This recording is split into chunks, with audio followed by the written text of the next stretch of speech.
Bueno, el trabajo que tenéis que realizar es parte de eso. Habíamos dicho al principio del curso cuando presentamos que íbamos a hacer como un mini proyecto en cada uno de los trimestres. El primero es la práctica 9. Ese es el cuadro eléctrico con el funcionamiento de las bombas. Es un proyecto porque, bueno, involucra ya un poco todo, ¿no? Teníamos una parte de fuerza, una parte de mando, el tema del cuadro eléctrico para cablear y montar, y bueno, involucraba un poco todo lo que habíamos visto.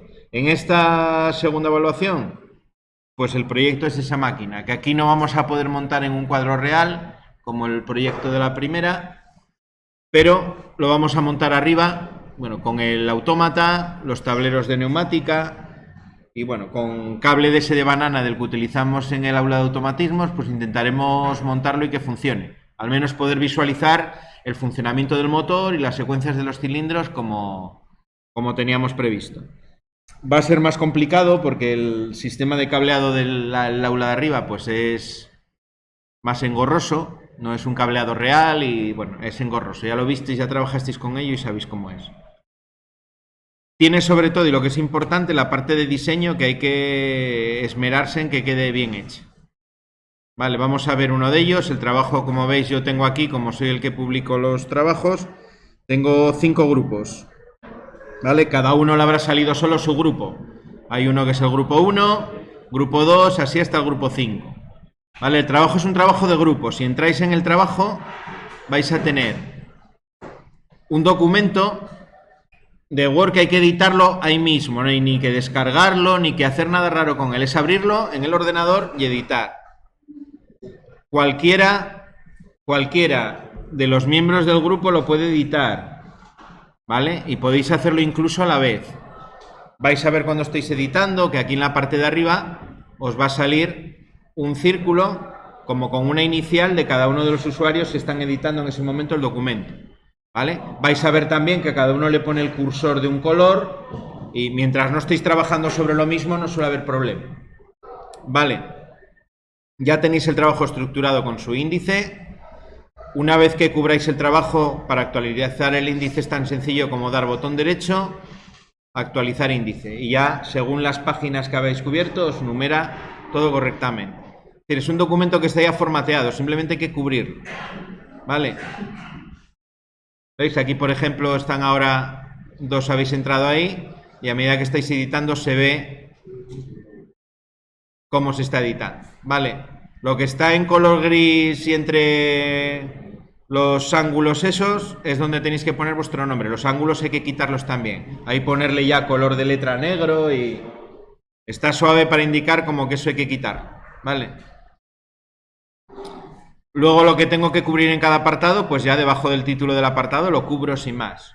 ¿Vale? Una vez que hayáis acabado de editar, lo cerráis, se guarda él automáticamente, de hecho se va guardando en tiempo real, con lo cual no hay que guardar ni hacer nada, simplemente editar. ¿Vale? Vamos a explicar un poco lo que es el enunciado y así vamos viendo todo lo que hay que cubrir. Como veis en el índice hay unas cuantas cosas, ¿no? Hay que contar de qué va el trabajo en el primer apartado, describir el funcionamiento en el segundo, un listado de los sensores y actuadores en el tercero, indicando la función que tienen. Luego vendría la programación del PLC. Ahí hay que hacer capturas del programa e insertarlas ahí. ¿Vale? Se puede, tanto el 1200 como el 200, que son los que vamos a utilizar para este trabajo, dejan imprimir en PDF. Yo puedo hacer una captura del PDF de la imagen, ir pegándolas ahí, ¿vale? Para que me quede el programa. Luego, programación del variador. Vamos a ver en este trimestre el variador de frecuencia y va a ser parte también del trabajo. La programación del variador van a ser 2 líneas, va a ser una cosa muy cortita. La programación de los variadores la estudiaremos, va con parámetros y será tocar 2, 3, 4, como mucho 4 parámetros para conseguir este funcionamiento. Y luego vendrían los planos. Los planos hay que hacerlos con AutoCAD y hay que entregarlos, aparte de este documento, en el formato de AutoCAD. Os lo dice ahí en la tarea, cómo lo tenéis que hacer. Os doy de hecho 2 plantillas, una A3 y una A4, para que metáis ahí el plano, para que hagáis ahí el plano. Las plantillas que yo doy para los planos están a escala 1:1. Es decir, la plantilla de la 4 es una hoja de 210 por 297, que tendrá el margen interno ya dibujado más pequeño. Estará 185 por 200, ¿qué es? Por 277 o algo así, lo que es el margen interno. Hay que trabajar con esas plantillas. Ya tiene el cajetín para que lo cubráis y demás. ¿Vale? Si es necesario, dedicamos un día para hacer un repasín, pero bueno, habíamos trabajado ya con ello en primero. Práctica que habíamos hecho en primero del tema 4, de lo que era el dibujo, era un poco orientado a saber usar el AutoCAD para lo que a nosotros nos interese. Dentro del AutoCAD hay que meter un plano de situación. Plano de situación es un plano de planta de la máquina, donde están situados los cilindros, las diferentes partes de la máquina. Eso os lo podéis inventar, ¿vale? Ya os enseñaré alguno de otros años para que veáis cómo más o menos es, ¿no? Yo os doy un dibujo hecho a mano en 3D de más o menos la pinta que tiene la máquina, y eso lo tenéis que hacer en 2D, visto desde arriba, cómo estarían situados los componentes en la máquina. Plano de disposición de componentes en el cuadro, lo que se llama un layout de armario. Ahí lo que hay que poner es, hay que buscar por catálogo un cuadro donde yo voy a alojar esos componentes. Y normalmente hoy en día todos los fabricantes tienen un dibujo en DXF o en DWG de AutoCAD para insertar en el AutoCAD todos los componentes sobre el cuadro, ¿vale? Ellos os lo dan a escala 1:1. Según el formato que utilicéis, el A3 o el A4, pues le aplicáis una escala de reducción y hacéis lo que es el layout de armario. Luego os enseño también un plano de layout para que veáis la pinta que tiene que tener.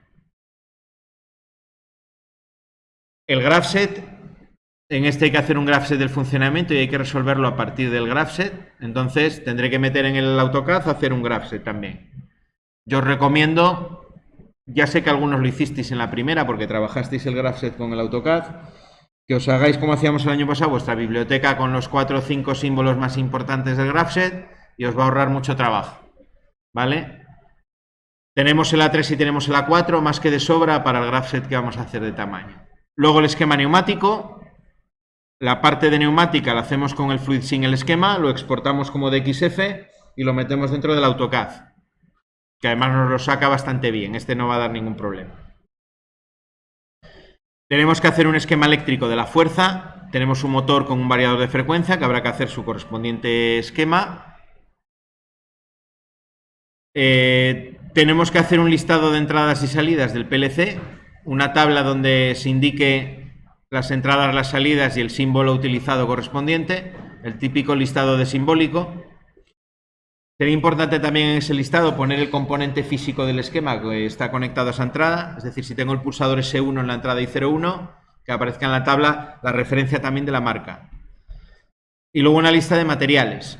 Aquí sería una lista pues con precios y demás, típica lista sacada por catálogo, con la marca que tiene en el esquema, la descripción que nos da el fabricante, la referencia del fabricante, la cantidad que tengo, el precio unitario y el precio total. Vale, eso es lo que hay que hacer, ese es el trabajo. Es un trabajo para ir haciendo durante todo el trimestre. Vamos a tener tiempo, ratos aquí en el aula para poder hacerlo, pero bueno, son unas cuantas cosas. También sois 4 o 5 en cada grupo que podéis repartir la tarea. Yo lo que os aconsejo es, por ejemplo, que la parte de programación, por ejemplo, os pongáis 2. Con el grafset yo recomendaría que lo intentaseis hacer todos los del grupo y luego contrastéis, veáis cuál de los grafset responde mejor al funcionamiento. Luego la parte de la memoria, hacer las listas de materiales y tal, que lo hagan otros 2 del grupo. Y luego los planos igualmente que os los repartáis entre los miembros del grupo. Intentar que todo el mundo del grupo trabaje. Si alguien del grupo se escaquea, digo esto porque en la reunión de evaluación se comentó que había compañeros que se escaqueaban en los trabajos, comentado por profesores de las observaciones. Pues nada, si alguien veis que se escaquea, lo intentáis entre los miembros del grupo, pues hacer que trabaje, o si no me lo decís. Si hay que cambiar algún grupo o hacer alguna reordenación, se hace. Pero todos los miembros del grupo tienen que intervenir. Una de las razones para hacer el documento de esta manera también es porque yo puedo ver quién ha editado cada parte y demás, y una manera también de que quede registrado el trabajo que cada uno realiza. Vale. Bueno, pues entonces, otra parte importante del trabajo, el trabajo en grupo. Repartís la tarea y vamos poco a poco haciendo. Vale.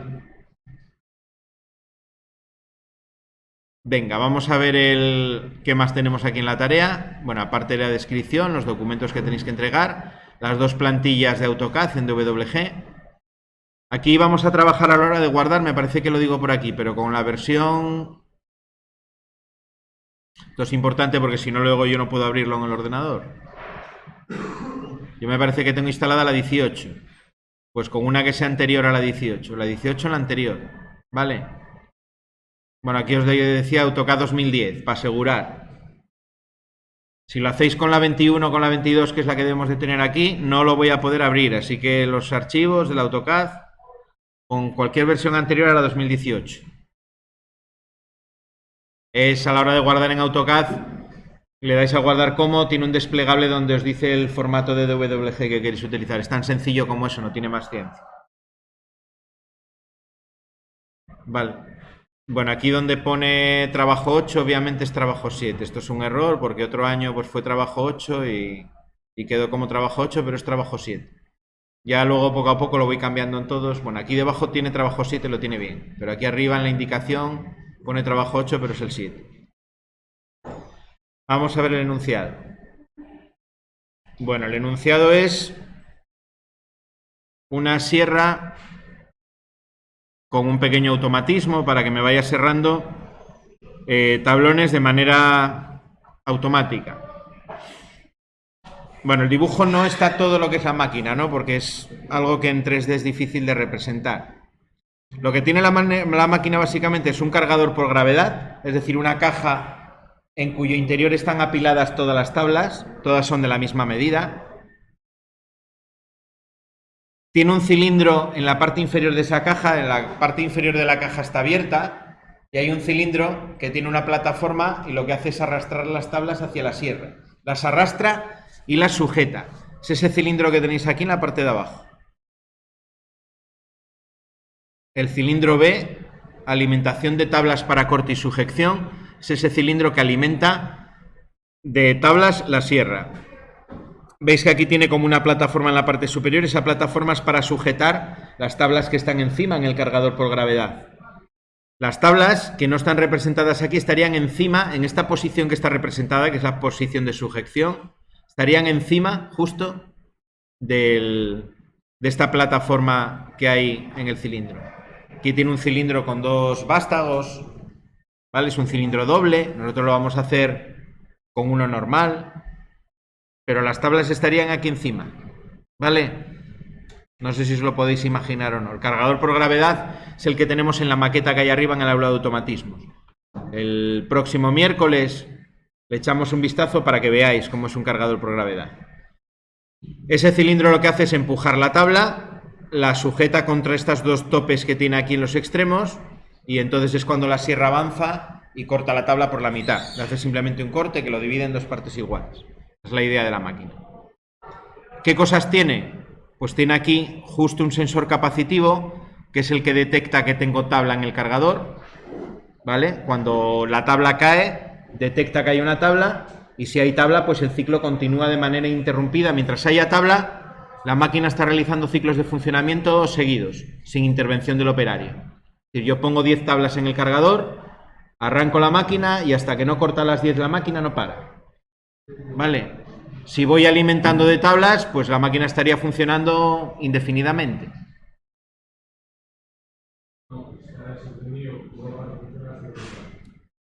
Ahora vamos a ver todas las partes.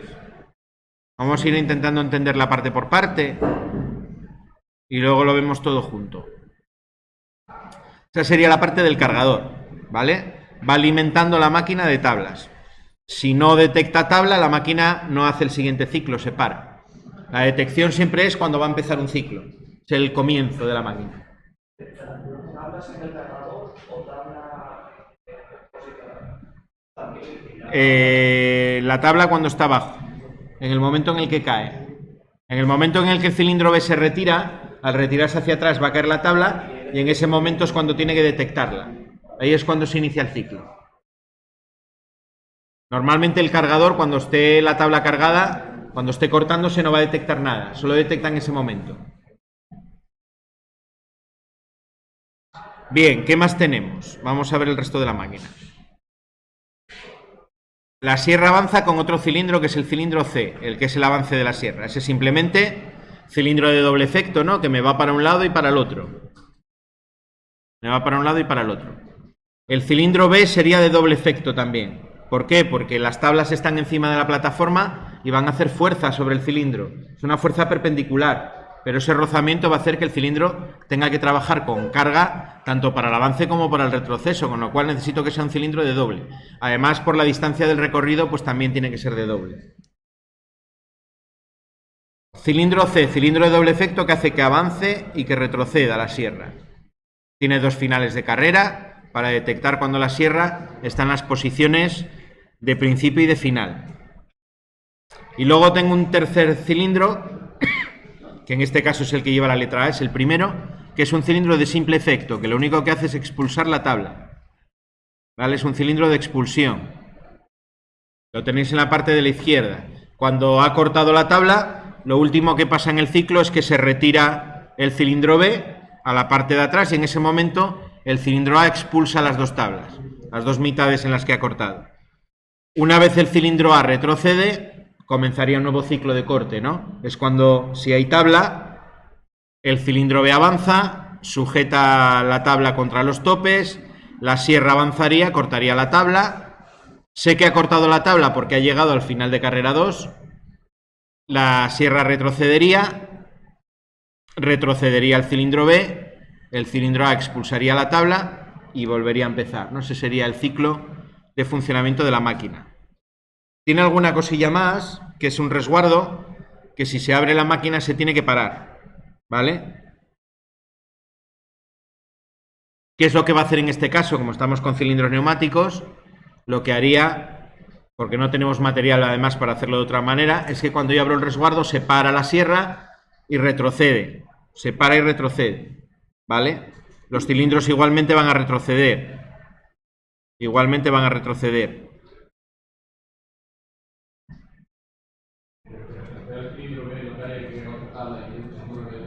Ahí al operario tendría que intervenir para poner todo en la situación correcta para poder reiniciar. ¿Vale? ¿Por qué se puede abrir el resguardo? ¿Por qué interesa que sea así? Bueno, el resguardo lo puede abrir porque a lo mejor la tabla cayó mal y está cortando la mala posición o lo que sea y se puede estropear la máquina. Va a haber también una seta, me parece. Bueno, ahora seguimos viendo el enunciado. El resguardo sería la típica reja corredera o bueno, la representa ahí regular. En este caso estaría en la posición de cerrado.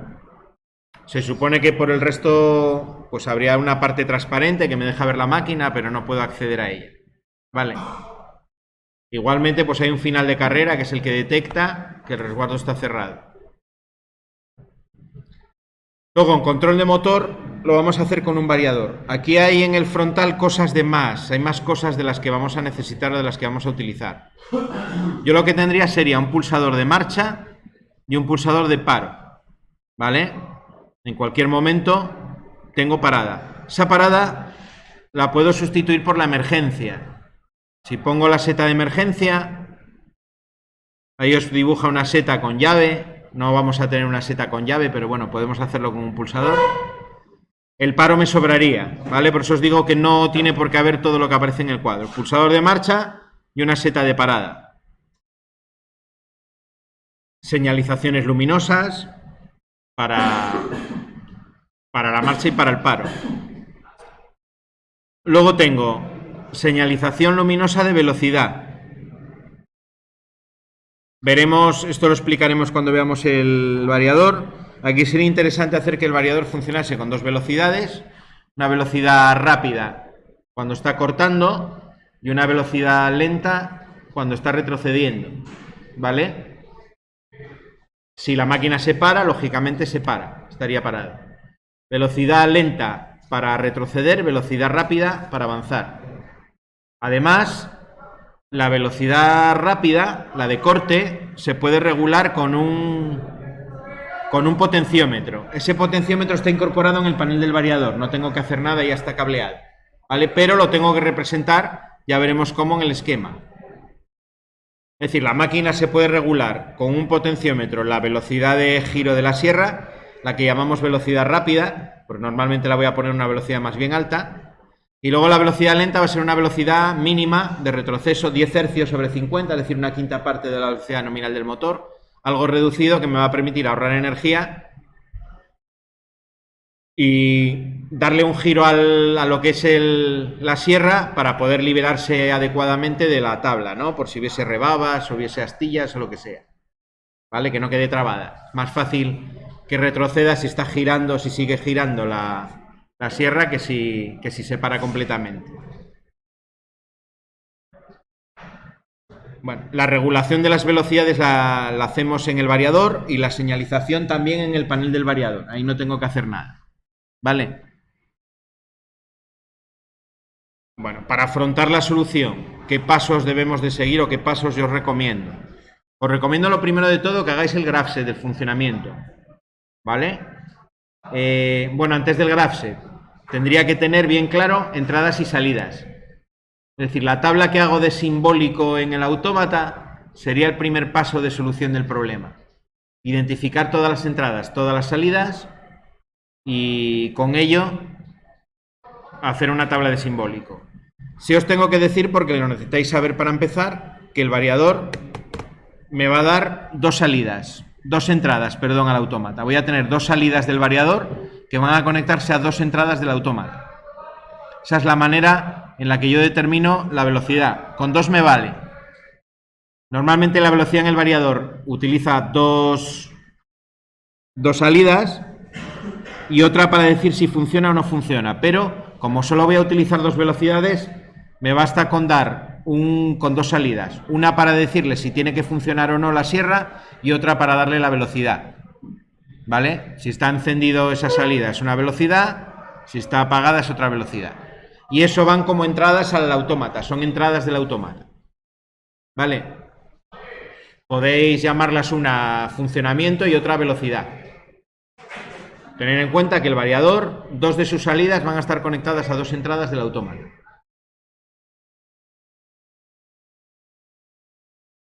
Lo demás, pues el sensor capacitivo, el resguardo, la seta de parada, el pulsador de marcha, los finales de carrera de cada cilindro para saber si está al principio o está al final. Es decir, tengo unas cuantas entradas, Tengo unas cuantas entradas. Por ello vamos a utilizar o el S7200 o el 1200, que es otro de los dispositivos que vamos a estudiar en este trimestre, que tiene entradas bastantes para poder resolver este ejercicio, ¿vale? Sería casi preferente que lo hicieseis con el 1200, pero está abierto a hacerlo con el otro también. El 200 es el que vimos en el primer trimestre, el autómata, el que no es el logo, el más grande, que esos vienen con más entradas y salidas que el logo. Una cosa muy importante, una vez que tengo ya hecha la tabla de entradas y salidas y he hecho un grafset del funcionamiento, antes de hacer los esquemas tengo que pensar en cuántos circuitos tengo aquí. ¿Vale? Tengo, así a bote pronto, un circuito de fuerza que va a ser a 230 voltios entre fases, porque es la tensión que tenemos, es tensión reducida, en el taller de arriba, que es donde vamos a hacer el montaje. Es decir, 230 voltios entre fases. ¿Vale? ¿Qué pasa? Que los variadores que tenemos se alimentan en monofásica. Con lo cual nos va a bastar con un suministro monofásico normal.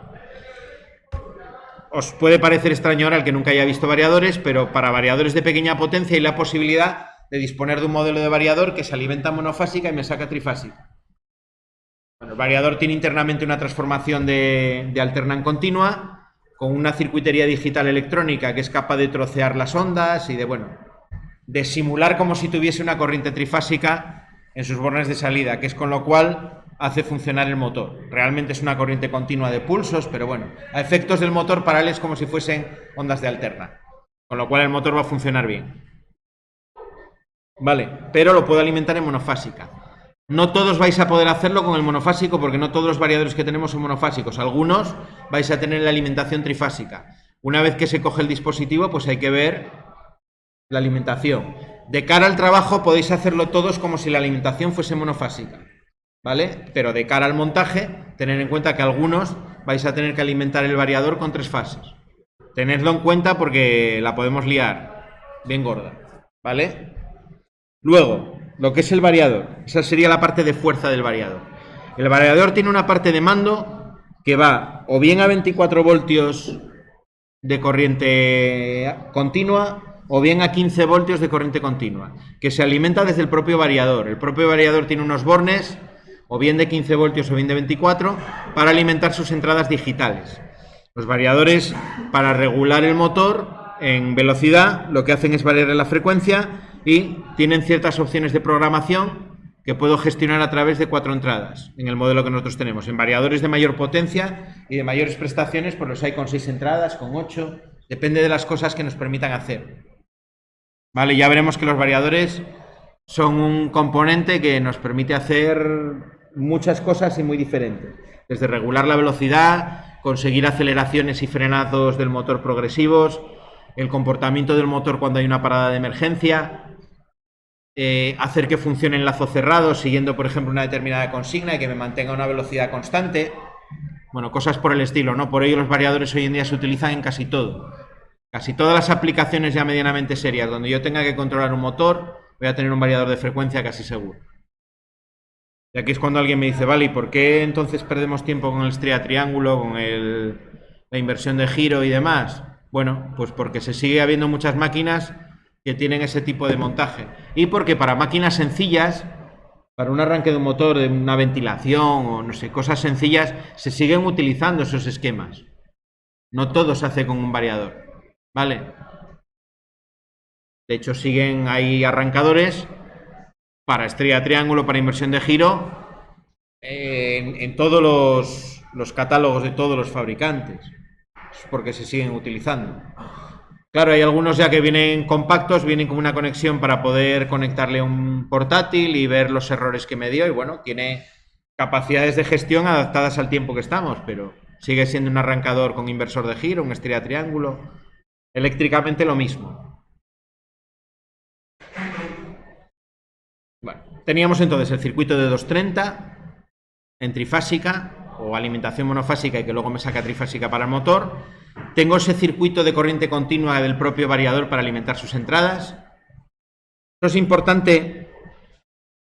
¿Por qué? Porque las entradas del variador las voy a alimentar desde las salidas del autómata. La conexión creo que antes os lo dije al revés, os lo dije mal. Pero las salidas del autómata son las que me alimentan las entradas del variador.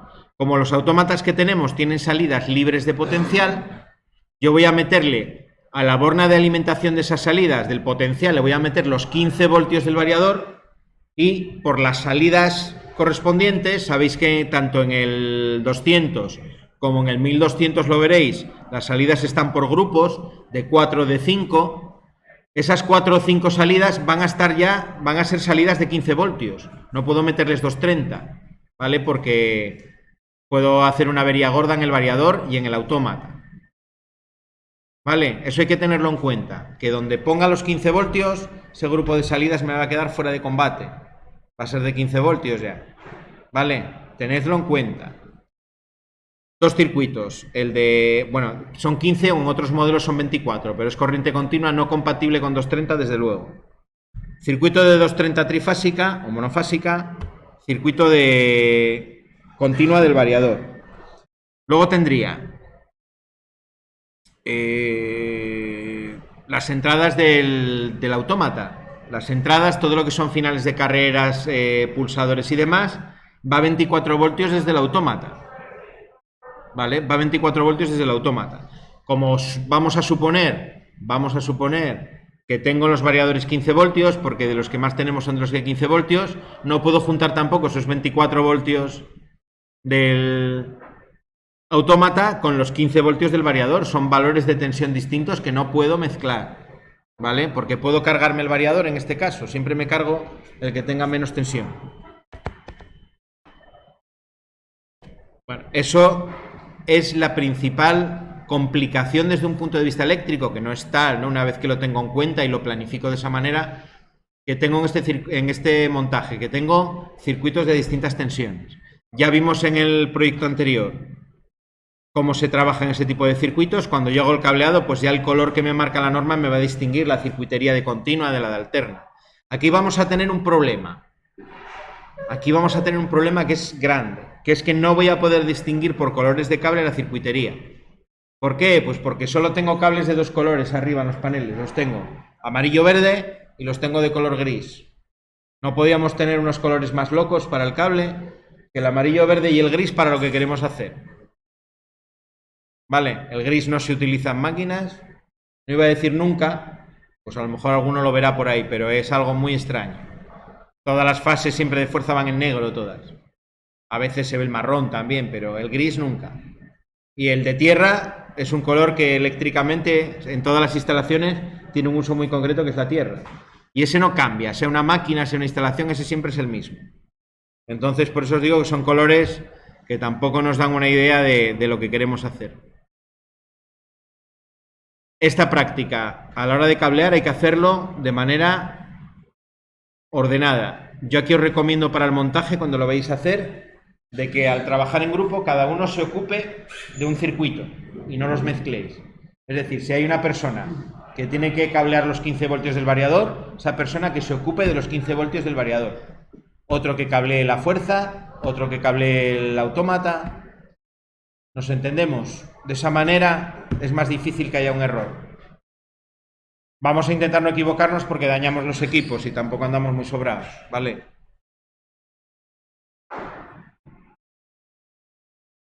Esto es algo que cuando monto un cuadro real hay que poner especial atención también. Bien, es cierto que dispondré de unos planos detallados, de unas marcas un poco más elaboradas y demás.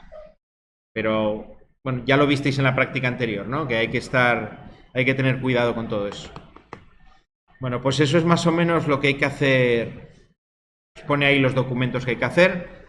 Esto va a ser, es tanto como una práctica, como una documentación, por eso es un trabajo, ¿no? Es como un proyecto, decimos, porque abarca desde lo más teórico a lo más práctico, toda la parte de diseño, de planificación, y luego finalmente cuando lo tengamos montado vamos a reflexionar un poco sobre el mantenimiento, que también es otro tema que vamos a ver en este trimestre.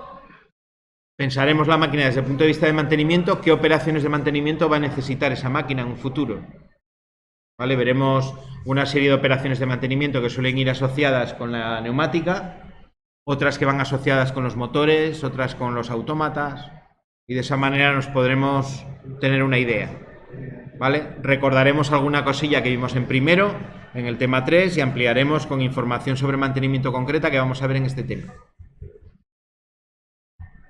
Venga, ahora sí, todas las preguntas, dudas, os van a ir surgiendo más, pero bueno, las que tengáis ese a bote pronto.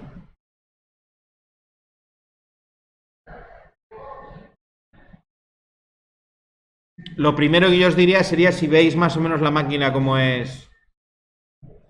El dibujo está hecho a mano alzada porque desgraciadamente todavía no he conseguido aprender a dibujar en 3D. Tengo pendiente ese aprendizaje que todavía no he podido hacer. Entonces el día que sepa utilizar el Inventor y tal, o el SolidWorks como utilizan los compañeros de diseño, pues pondré unos esquemas aquí de la pera, pero de momento tenemos que tirar de mano alzada.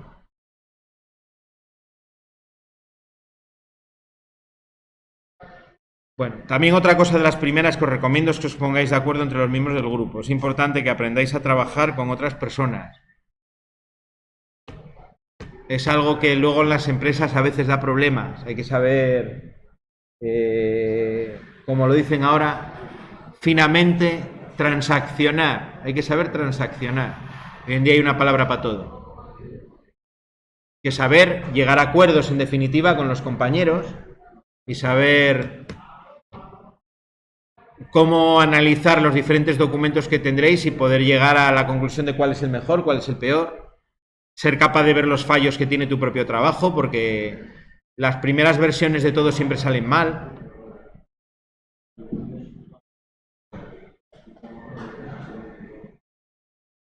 Tener en cuenta que en las oficinas técnicas, cuando diseñan este tipo de máquinas, yo en alguna empresa que hemos tenido chavales diseñando esto, Primero se hace un prototipo, digamos que la primera es de prueba y la primera sale mal y hay que corregirla. Entre la oficina técnica y en el taller se hacen correcciones continuas. En el taller, la primera vez que hacen una máquina, muchas veces le van a ver muchos defectos al diseñador que el diseñador ni siquiera pensó en ellos. ¿Por qué? Pues porque no es lo mismo el paisano que está cableando, que tiene idea concreta de cómo son físicamente todos los componentes, cómo se conectan, cómo funcionan en la realidad, cómo interactúan unos con otros, que con una persona de una oficina técnica de diseño que a lo mejor le falta ese aprendizaje. Y luego, claro, la persona a lo mejor del taller pues no es capaz de diseñar o de discernir completamente el funcionamiento de esa máquina. Con el perfil vuestro, desde que existen los ciclos de grado superior, lo que se intenta un poco es las dos vertientes. Que seáis capaces de realizar el diseño, seáis capaces de cablearlo con coherencia. Y por eso, bueno, vamos a intentar entre todos los miembros de cada grupo llegar a una máquina que pudiese ser operativa. Ya os digo, dialogar, ser capaces de ver los defectos de vuestro trabajo. Y el trabajo del compañero nunca es una mierda, igual que nunca es una mierda el vuestro. El trabajo puede tener defectos. Yo como ejemplo os pongo mis propias fichas. Mis propias fichas están plagadas de errores. Luego los vamos corrigiendo sobre la marcha. Luego, como siempre me olvido, al año siguiente vuelvo a dar al siguiente curso la misma ficha con el mismo error y me lo vuelven a recordar. Los esquemas van a tener errores, revisarlos. Estáis en grupo, yo hago mi trabajo y se lo paso al compañero. Yo a lo mejor si hice el graph set o hice el esquema de cableado, lo conveniente es que el resto del grupo lo revise.